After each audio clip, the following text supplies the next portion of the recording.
Hi అండి. అందరికీ నమస్కారం. Welcome to my channel. ఈ వీడియోలో ప్రభుత్వ ఉద్యోగులకు మరియు పెన్షనర్లకు పెండింగ్ బిల్లులు జమ అయ్యే తాజా సమాచారం గురించి తెలుసుకుందాము. వీడియోని అయితే ఎక్కడే గాని స్కిప్ చేయకుండా చివరి దాకా చూడండి. అప్పుడే ఇన్ఫర్మేషన్ పూర్తిగా అర్థమవుతుంది. వీడియో చూస్తున్న ప్రతి ఒక్కరు వీడియోకి లైక్ చేయండి ఫ్రెండ్స్. ఈ వీడియోని తోటి ఉద్యోగ పెన్షనర్ మిత్రులతో అయితే షేర్ చేయండి. కొత్తగా మన ఛానల్ చూస్తున్నవారు సబ్స్క్రైబ్ చేసుకోకుంటే వెంటనే మన ఛానల్‌ని సబ్స్క్రైబ్ చేసుకోండి. దీని ద్వారా నేను చేసే లేటెస్ట్ వీడియోస్ అన్నీ మీ వరకు రీచ్ అవుతాయి. ఇంకా ఆలస్యం చేయకుండా వివరాల్లోకైతే వెళ్ళిపోదాము. ఫ్రెండ్స్ ఇక విషయానికి వచ్చినట్లయితే ఏప్రిల్ నుంచి ఉద్యోగుల పెండింగ్ బిల్లులు విడుదల. ఉప ముఖ్యమంత్రి కీలక ప్రకటన. ఉద్యోగులు, పెన్షనర్లు ఎదుర్కొంటున్నటువంటి ఆర్థిక సమస్యల పరిష్కారం కోసం తెలంగాణ ప్రభుత్వం కీలక నిర్ణయం తీసుకుంది.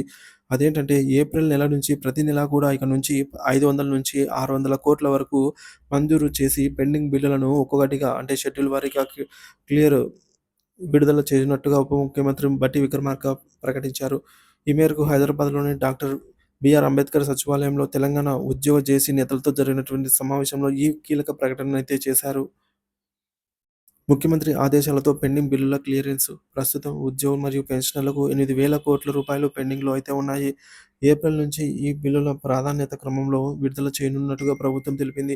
ప్రతి నెల 500-600 కోట్ల చొప్పున విడుదల చేస్తూ పూర్తిగా క్లియర్ చేయాలనైతే లక్ష్యంగా పెట్టుకుంది. ఉద్యోగుల పెండింగ్ బిల్లుల కోసం ఉద్యోగులు కాళ్ళరిగేలా తిరగాల్సిన అవసరం లేదు అని బట్టి విక్రమార్క హామీ ఇచ్చారు. గతంలో పెండింగ్ బిల్లుల పరిస్థితి ఈ విధంగా ఉండేది.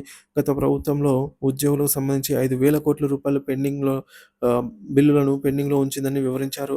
చివరికి 14 నెలల్లో మరిన్ని బకాయిలు జమ అయ్యాయని, వాటిని కూడా చెల్లించేందుకు ప్రణాళిక సిద్ధమైందని వెల్లడించారు.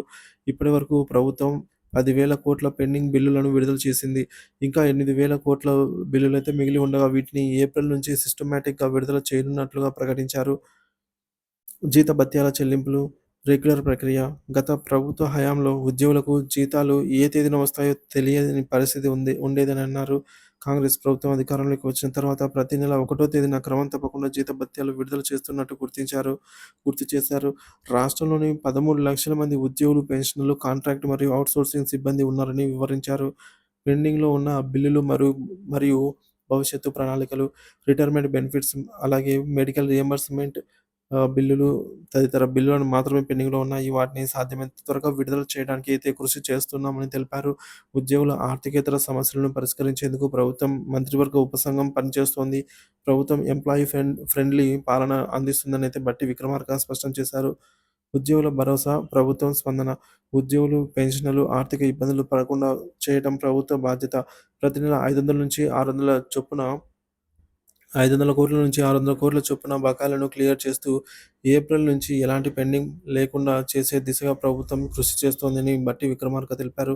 ఈ సమావేశంలో ఆర్థిక శాఖ ప్రత్యేక ప్రధాన కార్యదర్శి రామకృష్ణారావు మరియు ఇతర అధికారులు పాల్గొన్నారు. ఉద్యోగుల పెండింగ్ బిల్లులు చెల్లింపుల విషయంలో ప్రభుత్వం తీసుకున్న తాజా నిర్ణయంతో ఉద్యోగులకు పెద్ద ఊరటనిచ్చే పరిణామంగా అయితే భావిస్తూ ఉన్నారు.